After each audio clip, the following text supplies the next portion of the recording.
আজকে এই ভিডিওতে নেতাজি সুভাষ ওপেন ইউনিভার্সিটিতে আপনারা যারা ইউজি সেকেন্ড ইয়ার সুপ্রিয় বাংলা অনার্স ছাত্রছাত্রী আপনাদের একটু জানিয়ে রাখি, এই ইয়ারে আপনাদের টোটাল 10টা পেপার কমপ্লিট করতে হবে।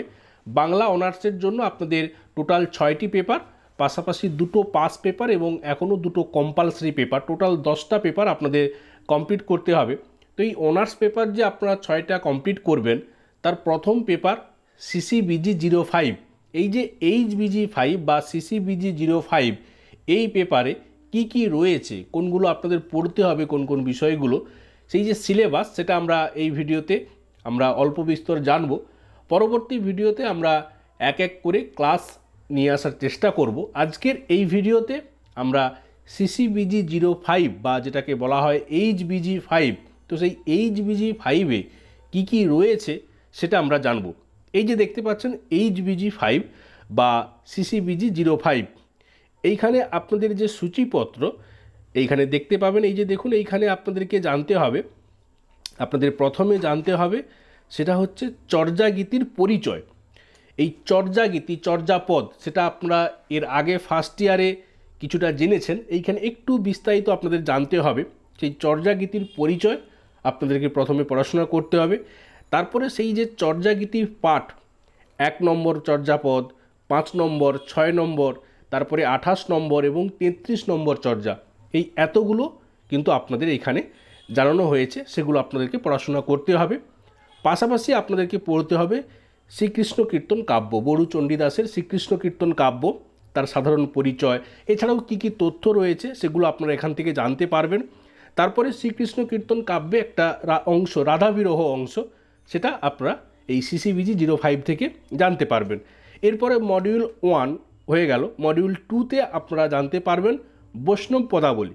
তো এই যে বৈষ্ণব পদাবলীতে এখানে প্রথমে আপনারা জানতে পারবেন বিদ্যাপতির পদ। তো বিদ্যাপতির দুটো পদ এখানে আপনাদেরকে জানানো হয়েছে, যেমন ধরুন এ সখী হামারি দুঃখের নাহি ওর, এই রকম বিদ্যাপতির দুটো পদ দেওয়া হয়েছে, চণ্ডীদাসের দুটো পদ দেওয়া হয়েছে, জ্ঞানদাসের পদ রয়েছে দুটো এবং গোবিন্দ দাসের দুটো পদ কিন্তু আপনাদের পাঠ্যপুস্তকে আলোচিত হয়েছে, আলোচনা করা হয়েছে। এরপরে দেখুন মডিউল 3। এই মডিউল 3-এ আপনাদেরকে জানানো হয়েছে শাক্ত পদাবলীর পরিচয়। এই শাক্ত পদ কীভাবে উদ্ভব হলো, কিভাবে এটা ধীরে ধীরে বিস্তার লাভ করলো, পাশাপাশি এই শাক্ত পদাবলীতে যে গুরুত্বপূর্ণ ভূমিকা পালন করেছে এই যে কমলাকান্ত এবং রামপ্রসাদ সেন, এবং এই কমলাকান্তের দুটো পদ 18 নম্বর পদ এবং 158 নম্বর পদ, পাশাপাশি রামপ্রসাদ সেনের যে 163 এবং 250 নম্বর পদ এখানে আলোচনা করা হয়েছে, আলোচিত হয়েছে। তো সেগুলো আপনারা জানতে পারবেন, আপনাদের পাঠ্যপুস্তকে রয়েছে। পাশাপাশি মধুসূদন দত্তের লেখা বিজয়া দশমী, এটি খুব সুন্দর একটি কবিতা, এটা আপনারা কিন্তু আপনাদের পাঠ্যপুস্তকে রয়েছে, আপনাদের পড়াশোনা করতে হবে, আপনারা জানতে পারবেন।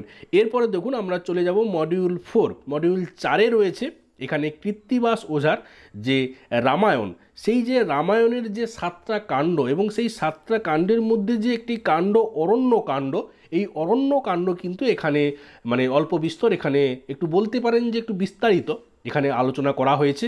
সেই অরণ্যকাণ্ডে কি রয়েছে, তার কাহিনী, এছাড়াও মানে সেই রিলেটেড অন্যান্য কিছু প্রসঙ্গ এবং ওই অরণ্যকাণ্ডের সাথে মুখ্যভাবে জড়িয়ে আছে এইরকম কিছু মুখ্য চরিত্র, এবং এই যে কৃত্তিবাস ওঝা, যার অবদান বলে শেষ করা যাবে না, সেই কৃত্তিবাস ওঝার যে কবিত্ব, তার যে কবিত্ব শক্তি, সেটাও কিন্তু এখানে আলোচনা করা হয়েছে। আপনারা এই মডিউল 4 থেকে কিন্তু এই যে রামায়ণের যে অরণ্যকাণ্ড এবং যে বাংলা রামায়ণ যে কৃত্তিবাস ওঝার লেখা, এগুলো কিন্তু আপনারা এই মডিউল 4-এ রয়েছে, আপনারা কিন্তু এই CCBG-05 থেকে জানতে পারবেন। এবার দেখুন মডিউল 5, এইখানে রয়েছে এই চৈতন্য জীবনী যে বইগুলো, তার মধ্যে একটি অন্যতম বই, সেটা হচ্ছে শ্রী চৈতন্য ভাগবত, কবি বৃন্দাবন দাসের লেখা শ্রী চৈতন্য ভাগবত।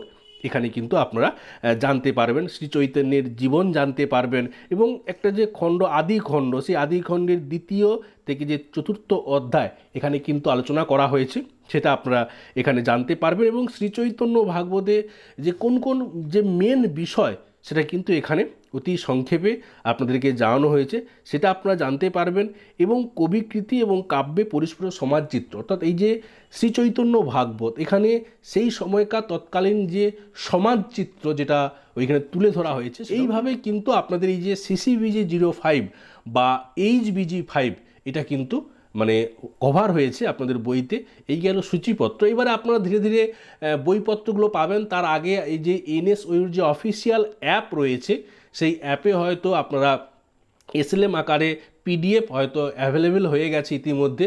আপনারা সেখান থেকেও পড়াশোনা করতে পারবেন, চোখ বুলাতে পারবেন, বা যাদের রিনিউয়াল ক্লিয়ার হয়েছে আপনারা সেই নির্দিষ্ট ডকুমেন্ট স্টাডি সেন্টারে শো করিয়ে বইপত্র যদি অ্যাভেলেবেল থাকে আপনার স্টাডি সেন্টারে, সেক্ষেত্রে বইপত্র কিন্তু আপনারা পেয়ে যাবেন। কথা প্রসঙ্গে আপনাদেরকে জানিয়ে রাখি, যদি আপনাদের নোটপত্রের প্রয়োজন হয় সেক্ষেত্রে বলবো অবশ্যই এই যে স্ক্রিনে নাম্বার দেখতে পাচ্ছেন এই নাম্বারে আপনারা হোয়াটসঅ্যাপ বা কল করবেন।